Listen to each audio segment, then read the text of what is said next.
আর স্ত্রী, স্বামী স্ত্রীর ঝগড়ায় বেচারা স্বামী দুর্বল হয়ে গেছে, স্বামীর স্ত্রীর সামনে আর পেরে উঠছে না পারিয়া শেষ পর্যন্ত বলল, ঠিক আছে, তোমার মতো দাজ্জাল মার্কা বউর সাথে আমি আর থাকবো না, আমি চললাম, আমি এবার বিদেশেই চলে যাব, দেশেই থাকবো না। স্ত্রী কিছু বলতেছে না। স্বামী দেখে যে সন্ধ্যা পর্যন্ত স্ত্রী তাকে সাধেও না, মহা সমস্যা। বলেও বেচারা মুসিবতে পড়েছে, প্রেস্টিজ কনসার্ন হয়েছে, ইজ্জতের ব্যাপার। শেষ পর্যন্ত জায়নামাজ বালিশ টালিশ পেঁচাইয়া বিদেশের উদ্দেশ্যে নিজেকে তৈরি করে বারান্দায় নেমে বলল যে মাগরিবের রক্ত যখন হয়েই গেল, মাগরিবটা পড়ে নেই। মাগরিব পড়েছে, দোয়া তাসবিহ ইত্যাদি পড়ছে, দেখেনি স্ত্রীর পক্ষ থেকে কোনো কি দাওয়াত আসে যে আপনার যাইয়া কাম নাই। তো স্ত্রী বেচারিও বুঝে ফেলেছে তার স্বামীর দৌরত্ব কত দূর, সেই জন্য সেও আর কিছু ক্ষয় ঠয় না। এশা রক্ত যখন হয়ে গেছে তখন বিড়বিড় করে স্বামী বেচারা বলছে, মানুষ নাকাউয়ার জাত, সন্ধ্যার আগে ছিলাম কোথায় আর এখন আসলাম কোথায়। বউ ঘরে বসে কয় যে বুঝছি, আর যাওয়া লাগবে না বিদেশে। ঘরের থেকে বারান্দায় নামি তুমি বলো মানুষ না কাউয়ের জাত, সন্ধ্যায় ছিলা কোথায়, এখন নামছো কোথায়। তোমার আর বিদেশে যায় কাম নাই, তুমি ঘরে এসে মশারির মধ্যে ঢোকো। বুঝলেন তো? পৃথিবী থেকে মাত্র 2,32,000 মাইল দূরে চাঁদ, সেই চাঁদে অবতরণ করে বলছে মোহাম্মদ সাল্লাল্লাহু আলাইহি ওয়াসাল্লাম কি চাঁদে গেছে? আরে বেকুব, 2,32,000 মাইল দূরের চাঁদ নয়, 9,30,00,000 মাইল দূরের সূর্য নয়, কোটি কোটি সহস্র কোটি মাইল দূরের গ্যালাক্সি নয়, মিল্কি ওয়ে নয়, সমস্ত তারকারাজি গ্রহ পুঞ্জ সব কিছুকে পেরিয়ে গিয়ে 7 আকাশ ফুড়ে মুহাম্মদ সাল্লাল্লাহু আলাইহি সাল্লাম আরশে আজিম ভ্রমণ করেছেন, যা পৃথিবীর কোন বিজ্ঞানের পক্ষে সম্ভব নয়। সুতরাং মুহাম্মদ সাল্লাল্লাহু আলাইহি সাল্লাম সর্বকালের সর্বযুগের সব ব্যাপারে শ্রেষ্ঠ মহান ব্যক্তিত্ব। এরপরে আল্লাহ রাব্বুল আলামিন বলছেন, وَخَلَقْنَاكُمْ أَزْوَاجًا, আমি তোমাদের নারী এবং পুরুষের জোড়া পয়দা করেছি। অর্থাৎ এই পৃথিবীতে আল্লাহ রাব্বুল আলামিন মানুষের একটি সেক্স পয়দা করেন নাই, দুটি প্রকার করেছেন, একটি হচ্ছে নারী আর একটি পুরুষ। এই নারী আর পুরুষ আল্লাহ পাকের এটি একটি বিরাট কুদরত। এই নারী এবং পুরুষ সৃষ্টি করে পরস্পরের প্রতি আল্লাহ আকর্ষণ সৃষ্টি করেছেন। দুজনের একের প্রতি অপরের আকর্ষণ আল্লাহ পাক নিজেই সৃষ্টি করে দিয়েছেন। ওয়ামিন আয়াতিহি আন খালাকা লাকুম মিন আনফুসিকুম আজওয়াজান লিতাসকুনু ইলাইহা ওয়াজআলা বাইনাকুম মাওয়াদ্দাতাও ওয়া রাহমা। আমার অনেক নিদর্শনাবলীর মধ্যে এটিও একটি নিদর্শন যে আমি তোমাদের থেকে তোমাদের স্ত্রীদেরকে তোমাদের জোড়া পয়দা করেছি। আর কি করেছি, কেন করেছি? লিতাসকুনু ইলাইহা, যাতে করে তোমরা পরস্পরের কাছ থেকে শান্তি, প্রীতি, প্রেম, ভালোবাসা, মহব্বত লাভ করতে পারো। এটা আমার নিদর্শন একটি। কিরকম নিদর্শন? ভিন্ন পরিবেশে লালিতা পালিতা একটি মেয়ে ভিন্ন পরিবেশে লালিত পালিত একটি পুরুষের সঙ্গে যখন বিবাহ হয়ে যায়, আল্লাহ রাব্বুল আলামিন বলেন আমি তখন একের প্রতি অপরের মহব্বত আর ভালোবাসা আমি আল্লাহ তৈরি করে দেই। ওই মেয়েটি জানার কথা না, মেয়েটির বাড়ি হচ্ছে লংলা, শ্রীমঙ্গল, বিয়ে হয়েছে দিনাজপুর। দিনাজপুরের লোকেরা বোয়াল মাছ খায় না, কিন্তু এখানের লোকেরা বোয়াল মাছ খুব পছন্দ করে। কথা বুঝতে পেরেছে? এখানে কথাবার্তা এক রকমের, সেখানের কথাবার্তা আর এক রকমের। এই দুইটা মিলাইয়া খিতে হয়েছে তো খিতে হয়েছে। কথা বুঝতে এখন উপায়টা কি? অথচ এই দুই স্বামী স্ত্রীর মধ্যে আল্লাহ পাক কি মহব্বত পয়দা করে দেন, একজন আরেকজনের জন্য জীবন দিতে প্রস্তুত হয়ে যায়। সুবহানাল্লাহ পড়েন। আল্লাহ রাব্বুল আলামিন বলেন, ওয়াজআলা বাইনাকুম মাওয়াদ্দাতান, প্রথমে তো ভালোবাসা সৃষ্টি করি, প্রেম সৃষ্টি করি। বিবাহ হওয়ার পর যে ভালোবাসা হয়, বিশেষ উদ্দেশ্যকে সামনে রেখে ওই ভালোবাসা হয়। এরপরে যখন বয়স বাড়তে থাকে, যখন বার্ধক্য আসে, তখন ওই ভালোবাসাটা আর থাকে না যেটা ছিল প্রথম। সেটা আমি ওয়াজআলা বাইনাকুম মাওয়াদ্দাতান ওয়া রাহমা, মাওয়াদ্দা তখন রহমতে পরিণত হয়ে যায়। প্রথমে থাকে একটা প্রেম কেন্দ্রিক ভালোবাসা। পরবর্তী সময় যখন স্বামী বুড়ো হয়ে যায় আর স্ত্রী যখন বুড়ি হয়, তখন আল্লাহ পাক বলেন, আমি উভয়ের মধ্যে সহৃদয়তা, করুণার সৃষ্টি করে দেই। পরস্পরের প্রতি আকর্ষণ তখন আরো বাড়িয়ে দেই। একজন আরেকজন ছাড়া চলে না, বুড়ার বুড়ি ছাড়া উপায় থাকে না। ঘরের মধ্যে ফ্রিজ আছে, কালার টিভি আছে, তারপরে সুন্দর বিছানাপত্র আছে, কোন জিনিসের অভাব নাই বুড়ার। হঠাৎ করে বুড়ি একদিন মারা গেল, বুড়ায় কয়, আমি গৃহশূন্য হয়ে গেছি। সব আছে, তারপরেও যে গৃহশূন্য হয়ে গেছি, তার মানে গৃহের প্রাণটাই চলে গেছে। বুড়া বয়সে সন্তান খোঁজ খবর নেয় না, সন্তানের বউ খোঁজ খবর নেয় না। বুড়ার গরম পানিটা, উজুর পানিটা, তার খাবারটা, তার পানটা, তার যা প্রয়োজন বুড়ি সব এগিয়ে নিয়ে আসে। আর বুড়াও বুড়ির জন্য তখন প্রথম জীবনের চাইতে আরো বেশি মহব্বত বাড়ে, বুড়ির দিকে খোঁজ খবর আরো বেশি করে নেয়। ঠিক কিনা কন? বুঝবেন যারা বুড়া আর বুড়ি আছেন। আল্লাহ পাক বলেন, এটা আমি করি। কে বলছেন এ কথা? আল্লাহ পাক বলছেন, আমি করি। এ মহব্বত আল্লাহর দান। দেখুন, রাসূল করিম সাল্লাল্লাহু আলাইহি ওয়াসাল্লামের ঘরে দৌলত ছিল না, কিন্তু মহব্বত দিয়ে ঘরটা ভরা ছিল। সুবহানাল্লাহ বিহামদি। দৌলত ছিল না, মহব্বত দিয়ে ভরা ছিল। হযরত আয়েশা সিদ্দিকা রাদিয়াল্লাহু তাআলা আনহা বলেছেন, আমি গ্লাসে পানি পান করে রেখে দেওয়ার পর রাসূলুল্লাহ গ্লাসটা হাতে নিয়ে আমি যেখানে ঠোঁট লাগিয়ে পানি পান করেছি, আল্লাহ নবী ওইখানেই ঠোঁট লাগায়া পানি পান করতেন। মুহাব্বত। হযরত আয়েশা বলেন, আমি গোশত খেয়ে, হাড্ডি খেয়ে হাতে ধরে রেখেছি, খাবো বা রাখবো। আল্লাহ নবী তখন আমার হাতের থেকে গোশত বা হাড্ডিটা আমার হাত থেকে নিয়ে আমি গোশতের যে অংশে কামড় দিয়েছি, রাসূলুল্লাহ সেখানে মুখ লাগিয়ে খেতেন। দৌলত ছিল না হুজুরের ঘরে এক ফোঁটাও, কিন্তু মহব্বত ছিল ঘরটা ভরা। হযরত আয়েশা বলেছেন, রাসূলুল্লাহ কাজ করে কষ্ট করে ঘরের ভিতরে ফিরে যখন দেখেছেন রান্না বান্না সারা হয় নাই, হুজুর ক্ষুধার্ত, অথচ আমার রান্না শেষ হয় নাই, নবীজি রাগ করেন নাই, অসন্তুষ্ট হন নাই, ভুরু কুঞ্চিত করেন নাই, চোখ গরম করেন নাই, বরং আমার কাছে বসে রান্না বান্নায় আমাকে আল্লাহর নবী, বিশ্ব নবী মুহাম্মদ রাসূলুল্লাহ সাল্লাল্লাহু আলাইহি ওয়াসাল্লাম আমাকে সহযোগিতা করেছেন। স্বামী স্ত্রীর ভালোবাসা হচ্ছে স্বর্গীয় নিয়ামত, জান্নাতের নিয়ামত। সুবহানাল্লাহ পড়েন। যেই ঘরে স্বামী আর স্ত্রীর মধ্যে সাপ আর বেজির সম্পর্ক, দাঁড় কুমড়োর সম্পর্ক, এই ঘরটা যতই বিদেশি আধুনিক সৌন্দর্যের উপকরণাদি দিয়ে ভরপুর থাকুক না কেন, এই ঘরটা, এই বিল্ডিংটা জাহান্নামের টুকরা। ঠিক না?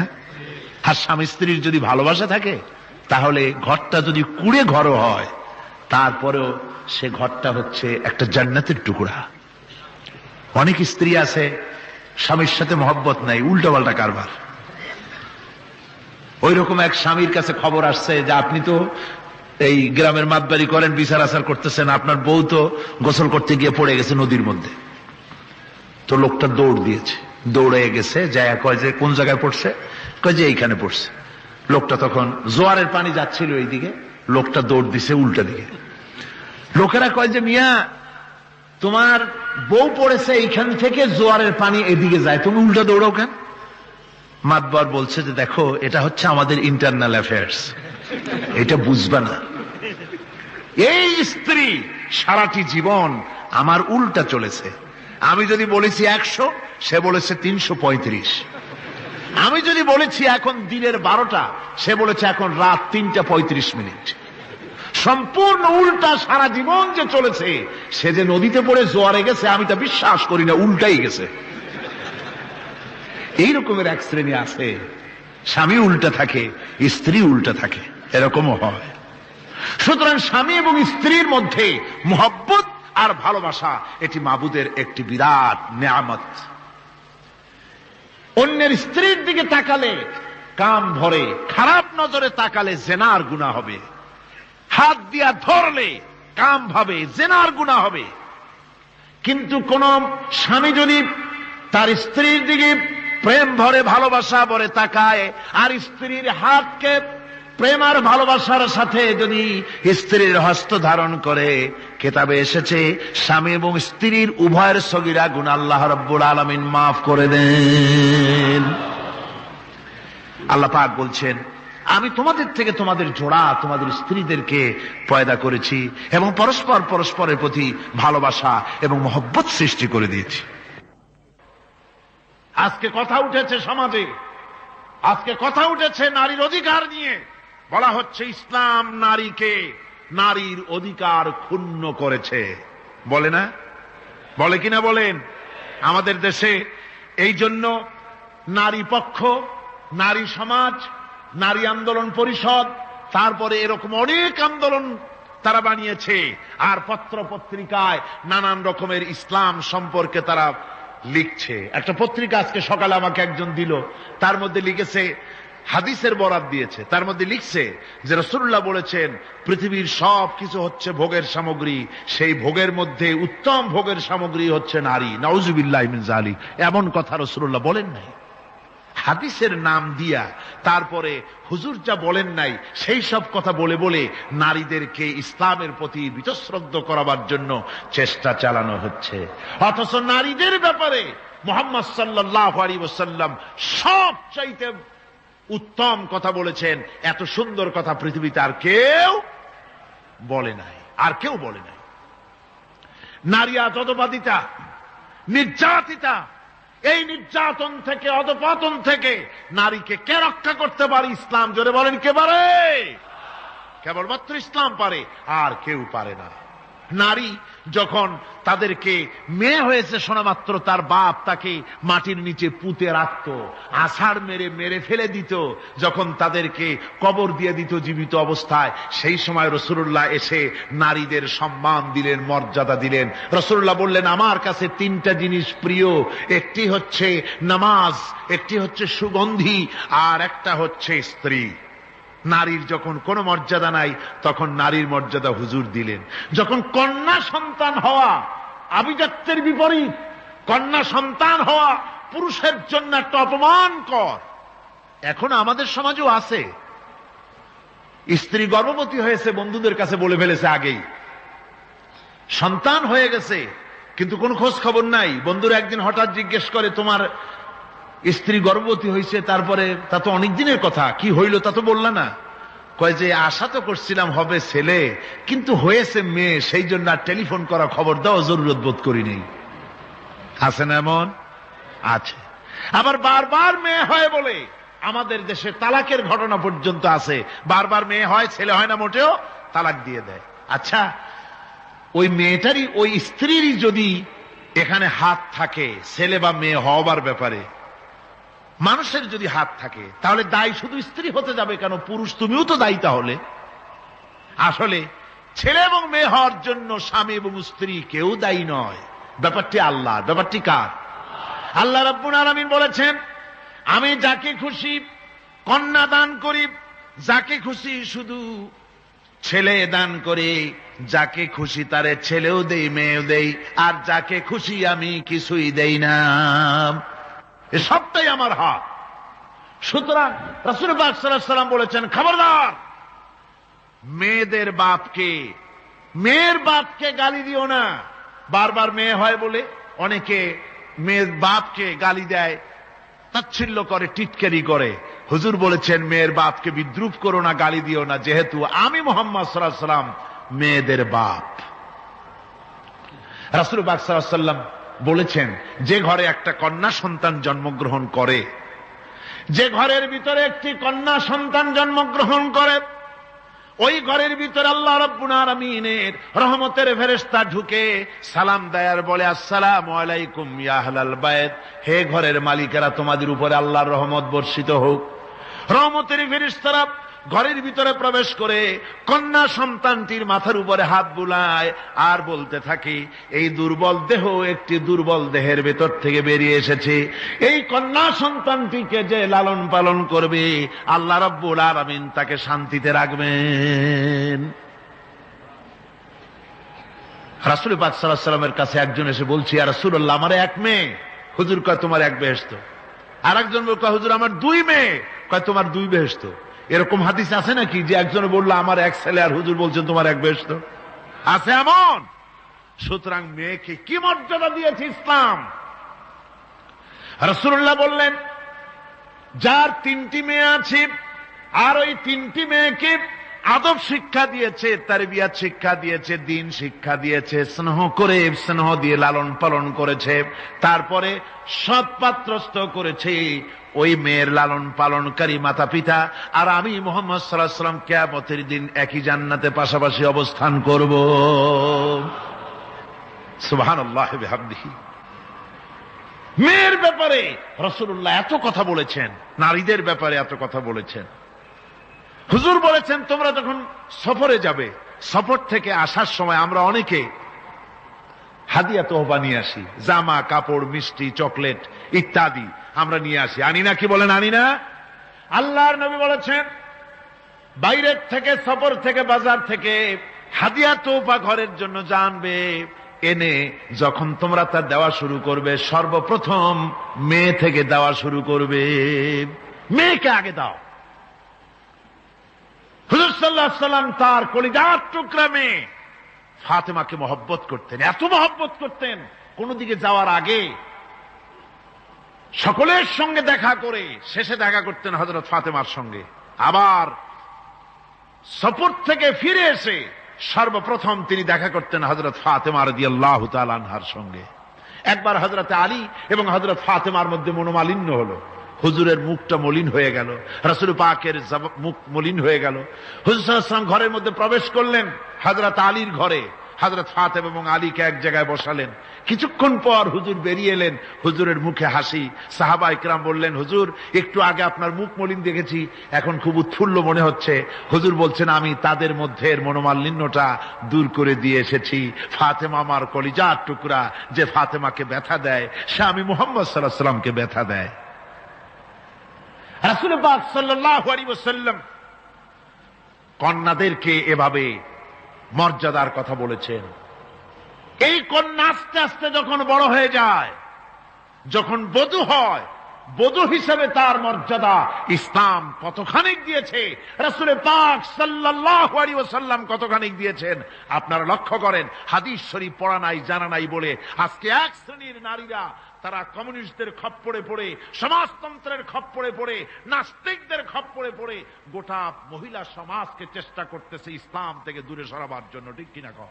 হযরত আয়েশা বলেছেন, আমি যখন ঘরে কাজ করতেছি, হুজুর বাইরের থেকে এসে দেখেছেন আমার রান্না করতে দেরি আছে, খাবার দাবার এখনো রেডি হয় নাই, হুজুর ক্ষুধার্ত, কিন্তু হুজুর ভুরু কুঞ্চিত করেননি, হুজুর বিরক্ত হননি, হুজুর আমাকে গালমন্দ করেননি, আমার কাছে বসে তিনি আমার রান্নার সহযোগিতা করেছেন। সুবহানাল্লাহি ওয়া বিহামদিহি।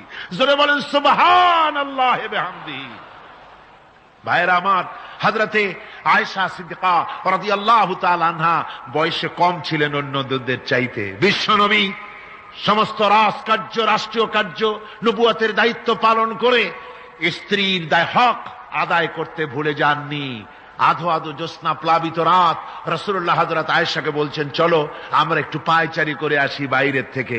ঘুরতে ঘুরতে হুজুর বলছেন, দেখো তো ওই যে দূরে দেখা যায় একটা জিনিস, চলো আমরা দৌড় দেই, দেখি কে আগে ওই জায়গায় পৌঁছতে পারে।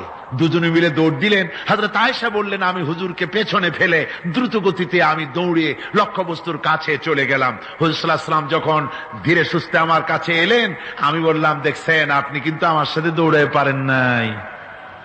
হযরত আয়েশা বলছেন, এর কিছু কাল পরে আবার একদিন রাসূলুল্লাহ দৌড় প্রতিযোগিতার ব্যবস্থা করলেন, দৌড় দিলাম। হযরত আয়েশা বলছেন, সেই সময়ের তুলনায় আমার শরীর কিছুটা স্থূল এবং ভারী হয়ে গেছে, আমি দৌড়াইয়া পারলাম না, আমি পেছনে পড়ে গেলাম। হুজুর আমার আগে চলে গেলেন লক্ষ্যবস্তুর কাছে। আমি হাঁপাতে হাঁপাতে যখন রাসূলের কাছে চলে গেছি, রাসূল পাক মুস্কি হেসে আমাকে বললেন, আয়েশা, ওই সেই দিনের প্রতিশোধ আজকে নিলাম। সুবহানাল্লাহি বিহামদি, সেদিনের জবাব আজকে দিয়ে দিলাম। স্বামী স্ত্রীর দাম্পত্য জীবনের এই দৃশ্য কতখানি উপভোগ্য, সুবহানাল্লাহি বিহামদি। এই জন্য স্বামী স্ত্রীর ভিতরে যে মুহাব্বত, এটা বেহেশতি অবদান, এটা জান্নাতের অবদান, এটা আল্লাহর নিয়ামত। এটা কি ধরে কোন আল্লাহর নিয়ামত। এই নিয়ামত যে ঘরের মধ্যে আছে, সে ঘরটা বেহেশত। সে ঘরটা কি? বেহেশত। আর আপনার ঘরের মধ্যে রেডিও আছে, টিভি আছে, ফ্রিজ আছে, ডিসি আছে, এসি আছে, কত কিছু আছে, কিন্তু স্বামী স্ত্রীর মধ্যে সাপে আর বেজির সম্পর্ক, দাঁড় কুমড়ার সম্পর্ক, এই ঘরটা জাহান্নামের শামিল। আছে না এক পদের স্ত্রী? স্বামীও আছে এরকম এক পদের স্বামী আছে, সমানে পিটায় মেয়ে লোক, পিটাইতেই থাকে। বুঝলেন? রাসূলুল্লাহ বলেছেন, খবরদার স্ত্রীদেরকে মেরো না, দাসীদের মতো প্রহার করো না। তাহলে আগামী রাত্রে যখন তার কাছে তুমি যাবে, তখন কি তোমার শরম করবে না? রাসূল পাক সাল্লাল্লাহু আলাইহি ওয়াসাল্লাম নারী পুরুষের সমান অধিকার দিয়েছে। ভালোবাসা এবং মহব্বত থাকতে হবে, একে অপরের উপরে বাজিমাত করার প্রতিযোগিতা থাকা উচিত নয়। স্বামী হয়েছেন বলে তিনি একেবারে নওয়াবজাদা নসরুল্লাহ খান হয়ে যাবে, তা না। আবার স্ত্রী স্বামীকে গোলাম হিসাবে ব্যবহার করবে, তাও না। ভালোবাসা, শ্রদ্ধা, পারস্পরিক মহব্বত হিসাবে মর্যাদা সমান রাখা হয়েছে। কিন্তু মাঝে মধ্যে দেখা যায়, কিছু অভিযোগ পাওয়া যায়, স্ত্রীরা এমনও করে, স্বামীকে একেবারে গোলামদের মতোই রাখে। এই রকমের এক শ্রেণীর আছে। সমান অধিকারের চিন্তা নিয়ে স্বামী নির্যাতনের কোনো প্রশ্নই ওঠে না। রাসূলুল্লাহ আবার মর্যাদা পুরুষের এক ধাপ বাড়ায় দিয়েছেন। আল্লাহর নবী বলেছেন, এই পৃথিবীতে মানুষকে যদি আমি মানুষের সামনে সেজদা করার জন্য যদি অর্ডার করতাম, তাহলে দুনিয়ার সমস্ত নারীদেরকে অর্ডার করতাম তার স্বামীকে সেজদা করার জন্য। মর্যাদা বাড়ানো রয়েছে, কিন্তু অধিকার সমান, সমান অধিকার দেওয়া হয়েছে। ইসলাম নারীর অধিকার দিয়েছে, স্বামী স্ত্রীর মহব্বত এবং ভালোবাসা সৃষ্টি করে দিয়েছেন। এটা আল্লাহর নিয়ামত। আমার বন্ধুগণ, আজকে আমার সমাজে বলা হচ্ছে নারীদেরকে ঠকাইছে ইসলাম। বলে কি দিয়ে ঠকানো হলো? বলে ইসলাম ঠকিয়েছে একটা ছেলে সমান দুইটা মেয়ে। একটা ছেলেতে যা পাবে, দুইটা মেয়েতে তাই পায়, এই জন্য মেয়েকে ঠকানো হয়েছে। একথা বলেছেন আমাদের দেশের সুপ্রিম কোর্টের একজন চিফ জাস্টিস, অবসরপ্রাপ্ত, নাম নেব না আমি। তো আমরা এটা শোনার পরে বললাম যে বাংলাদেশ পৃথিবীর দ্বিতীয় বৃহত্তম মুসলিম দেশ, এই দেশের সুপ্রিম কোর্টের চিফ জাস্টিস হয়ে কোরআন সম্পর্কে জ্ঞান এত নগণ্য, এত কম, এত পুর, তার জ্ঞানের এই বহর দেখে আমাদের শুধু করুণাই হয়। কোরআনে কারীমের এক জায়গায় তিনি দেখেছেন এক ছেলে সমান দুই মেয়ে, কিন্তু মেয়েকে যে আরো অনেক জায়গা থেকে দেওয়া হয় তা কি লক্ষ্য করো নাই? ছেলে তো এক জায়গায় পিতার কাছ থেকে বোনের ডাবল পেল, বোনের তুলনায় বেশি পেল এক জায়গায়, কিন্তু বোনকে মেয়েকে অনেক জায়গা থেকে আল্লাহ দেওয়ার ব্যবস্থা করেছেন। এই মেয়ে লোকটি পিতার কাছ থেকে পাবে, স্বামীর কাছ থেকে পাবে, ছেলের কাছ থেকে পাবে, ভাইয়ের কাছ থেকে পাবে, মায়ের কাছ থেকে পাবে, 5 জায়গা থেকে পাওয়ার ব্যবস্থা আল্লাহ তাকে করে দিয়েছেন। জোরে বলেন সুবহানাল্লাহ। 5 জায়গা থেকে তার পাওয়ার ব্যবস্থা আছে। এক জায়গায় একটু ছেলেকে বেশি দিয়েছে, দেখি তার চোখ কাড়া হয়ে গেছে, আল্লাহর উপরে কমেন্ট করতেছে, নাউযুবিল্লাহি মিন যালিক। নারীকে ইসলাম সবচাইতে বেশি অধিকার দিয়ে তাকে প্রতিষ্ঠিত করেছে, সবচাইতে বেশি অধিকার তার, সব জায়গায় তাকে প্রতিষ্ঠিত করা হয়েছে। নারীদেরকে মহারণা দেওয়া ফরজ করে দেওয়া হয়েছে। নামাজ রোজা যেমন ফরজ, মহারণা দেওয়া তেমন কি। সেই মহারণা আজকাল বাঁধা হয়, বিশেষ করে রাজধানীতে, শহর সমূহে মহারণা বাঁধে। যত বেশি টাকা ততই সুনাম নাকি হয়। সেই জন্য জিজ্ঞাসা করা হয়, মেয়ের বিয়েতে মহারণা কত হলো? কয় মহারণা হচ্ছে 5,73,793 টাকা 75 পয়সা। বাবা, আদায় করে না কিন্তু মোটেও, ফাঁকি দেওয়ার ব্যবস্থা সব। সোনা দিলাম এত, খাওয়াইলাম এত, বাকি সব ইদিক সেদিক। মনে রাখবেন মুসলমানেরা, মহারণা দেওয়া নামাজ রোজার মতোই অবশ্য পালনীয় একটি কর্তব্য আল্লাহ রাব্বুল আলামিন করে দিয়েছেন। কোন স্বামী যদি মহারণা ধার্য করার পর যদি আদায় না করেন, স্ত্রী যদি স্বেচ্ছায় মহারণার টাকা মাফ না করে দেয়, তাহলে কিয়ামতের দিন ওই স্বামীকে আল্লাহর দরবারে জেনাকারের কাতারে দাঁড়াতে হবে।